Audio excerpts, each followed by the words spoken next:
মধ্যপ্রদেশে cold drip নামে কাশির সিরাপ খেয়ে 11 শিশুর মৃত্যু হয়েছে। কাপ সিরাপ কাণ্ডে রবিবার ভোরে মধ্যপ্রদেশের ছিন্দওয়ারা থেকে এক শিশু বিশেষজ্ঞ গ্রেপ্তার। ধৃত চিকিৎসকের নাম ডক্টর প্রবীণ সোনি। অসুস্থ শিশুদের সিরাপ খাওয়ানোর পরামর্শ দিয়েছিলেন তিনি, এমনটাই সূত্র মারফত জানা যাচ্ছে এবং অবশেষে তাকে গ্রেপ্তার করা হয়েছে। আমাদের সঙ্গে টেলিফোন লাইনে রয়েছে প্রতিনিধি অরিত্র ঘোষ। অরিত্র, কি জানা যাচ্ছে এই বিষয়ে? এবং মধ্যপ্রদেশে কোল্ড ড্রিপ নামের কাপ সিরাপ খেয়ে যে শিশুদের মৃত্যুর ঘটনা, সেই ঘটনায় তৎপর হয়েছে প্রশাসন। এবং কাপ সিরাপ কাণ্ডে রবিবার ভোরবেলায় মধ্যপ্রদেশের ছিন্দওয়ারা জেলা থেকে এক শিশু বিশেষজ্ঞকে গ্রেপ্তার করা হয়েছে। জানা গিয়েছে ওই শিশু চিকিৎসকের নাম ডক্টর প্রবীণ সোনি। যে সমস্ত শিশুর মৃত্যু হয়েছে তাদের অধিকাংশের চিকিৎসা তিনিই করেছিলেন।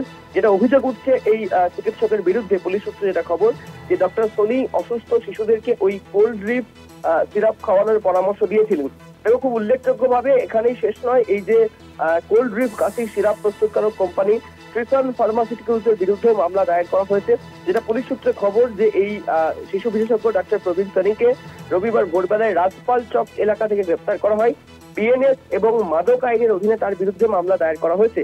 যেটা প্রশাসন সূত্রে খবর পাওয়া যাচ্ছে যে এই সরকারি হাসপাতালের চিকিৎসক ডক্টর প্রবীণ সোনি তিনি বেসরকারিভাবেও প্র্যাকটিস করতেন।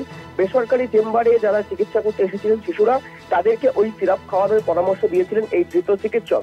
এছাড়াও পারাসিয়ার বিএমও ডক্টর অঙ্কিত সালাম ও ডক্টর সোনির বিরুদ্ধে অভিযোগ দায়ের করেছেন। সেই অভিযোগের ভিত্তিতেই এই গ্রেপ্তারি। ভারতীয় ন্যায় সংহিতার বিএনএস এবং ড্রাগস অ্যান্ড কসমেটিক্স আইন 1940 বেশ কয়েকটি ধারায় ফৌজদারি মামলা দায়ের করা হয়েছে ধৃত এই চিকিৎসকের বিরুদ্ধে। খুব উল্লেখযোগ্যভাবে এই কোল্ড ড্রিপ কাপ সিরাপ বিক্রি নিষিদ্ধ আগেই করা হয়েছিল, কারণ কেন্দ্রের নমুনা পরীক্ষায় এই কাপ সিরাপ ফেল করেছিল। সেই সময় থেকেই এই সিরাপ নিষিদ্ধ করা হয়েছিল।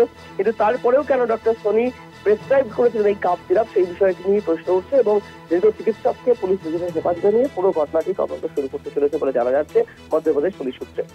ধন্যবাদ জানাবো অরিত্র। আর এই নিয়ে ছিন্দওয়ারা জেলার এসপি অজয় পান্ডে তিনি কি জানিয়েছেন আপনাদের শোনাবো। जी, आपको पता होगा कि छिंदवाड़ा जिले के परासिया अनुभाग में विगत कुछ दिनों से बच्चों की मौत जो है की रिपोर्ट हो रही थी। और इनिशियली जैसे आप लोगों ने जानकारी में है कि शुरुआत जो होती थी खांसी और सर्दी से होती थी, और फिर फर्दर जाकर के उसमें रीनल फेलियर जैसे भी सिम्टम्स उसमें पाए गए और बच्चों की जो है इससे मृत्यु हुई है। तो इस संबंध में जो ब्लॉक मेडिकल ऑफिसर है उनके द्वारा भी जो है एक जांच रिपोर्ट प्रस्तुत की गई। और जांच रिपोर्ट में ये बताया गया है कि एक जो कोल्ड सिरप था कोल्ड ड्रिप, उसमें एक ऐसा कंपाउंड है जिस वजह से जो है ये मृत्यु का होना पाया गया है। और जो कोल्ड सिरप है उसका लैब टेस्ट भी कराया गया। लैब की जो रिपोर्ट्स भी आई हैं, और लैब रिपोर्ट में डाइइथीलीन ग्लाइकॉल जो है वो एक ऐसा पदार्थ है जो कि परमिसिबल लिमिट से जो है उसमें ज़्यादा पाया गया है।